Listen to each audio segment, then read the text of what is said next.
हर किस्म के रूहानी, जिस्मानी और तिब्बी मसाइल के हल के लिए हकीम हाफिज बिलाल अहमद का चैनल सब्सक्राइब कीजिए। चलो चले। अस्सलामु अलैकुम वरहमतुल्लाहि वबरकातुहू। मैं हूँ हकीम हाफिज़ बिलाल अहमद। अल्लाह ताला से दुआ है कि अल्लाह आपको खुश रखे, सेहत दे, तंदुरुस्ती दे।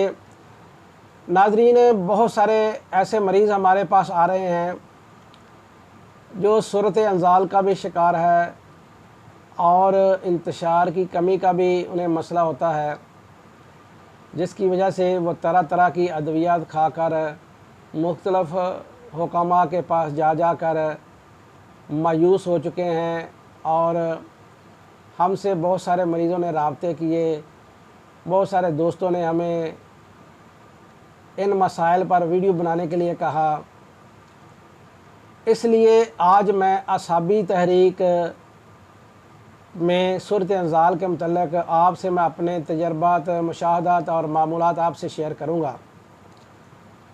नाजरीन, मुग़ल्लज़ इस्तेमाल कर कर के मदा मनविया तो गाढ़ा हो जाता है, लेकिन इंतशार बिल्कुल ख़त्म हो जाता है और टाइमिंग भी बिल्कुल ख़त्म हो जाती है।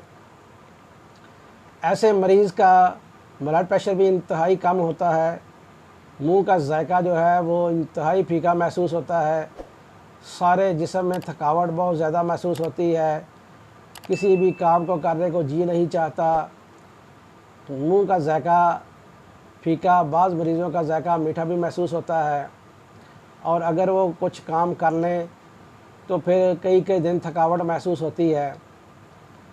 इसके साथ साथ जब उनके पेशाब की रंगत देखी जाती है तो वो भी सफ़ेदी माइल महसूस होती है और मिक़दार में भी ज़्यादा आती है, लेकिन वो परेशान होते हैं कि हमने बहुत सारी दवाएं खा ली लेकिन उससे फ़ायदा नहीं हुआ। तो नाज़रीन, ऐसे मरीज़ जो है उन्हें हर किस्म की मीठी और फीकी चीज़ें, हर किस्म की ठंडी चीज़ें, हर किस्म की बलगम पैदा करने वाली, रेशा पैदा करने वाली चीज़ें मुकम्मल तौर पर बंद कर देनी चाहिए।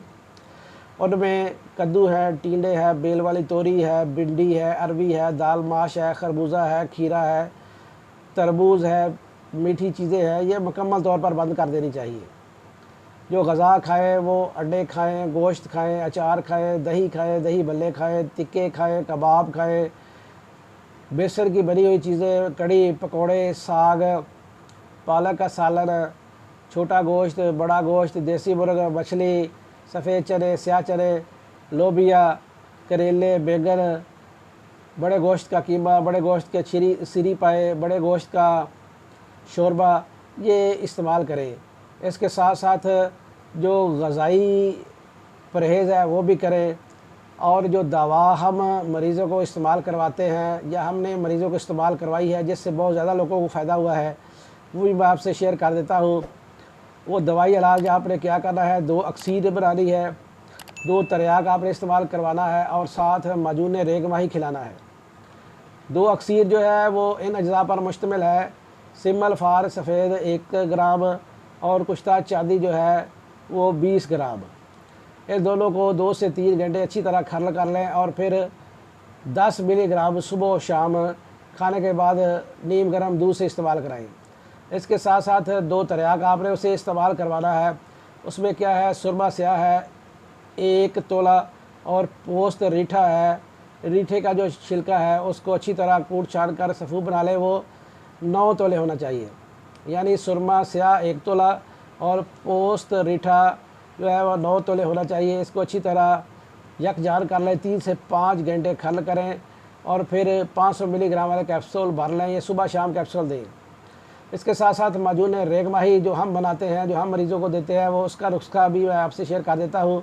उसमें आपने ज़ाफ़रान खालस 1 तोला लेनी है, लौंग 2 तोले लेनी है, ऊद खालस 1 तोला लेनी है, दारचीनी 2 तोले, जद्वार असली 1 तोला, तुख्म गाजर 1 तोला, कबाब चीनी 1 तोला, खुलंजा 1 तोला, साल मिस्री 1 तोला।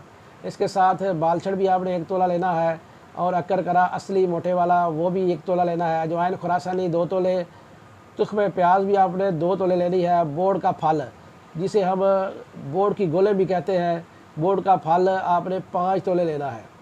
और इन सब चीज़ों को लेकर इसमें आपने रेग माही बग़ैर घी वाली और नमक वाली आपने लेनी है, आपने स्याह धागों वाली रेगमाही लेनी है, वो आपने 10 तोला इसमें शामिल कर रही है। इन सब चीज़ों को अच्छी तरह कूट छान कर 3 गुना शहद में मिलाकर माजून की शक्ल दे लें और सुबह शाम 3 से 5 ग्राम इस्तेमाल कराएं। साथ 2 अक्सीर, 2 तिरयाक और माजून रेगमाही। अगर आप 1 माह खा लेंगे तो इंशाल्लाह आप 1 से ज़्यादा औरतों को खुश करने के काबिल हो जाएंगे। मुझे और मेरे साथ को अपनी दुआ में ज़रूर याद रखें। अस्सलामु अलैकुम वरहमतुल्लाहि वबरकातुहू।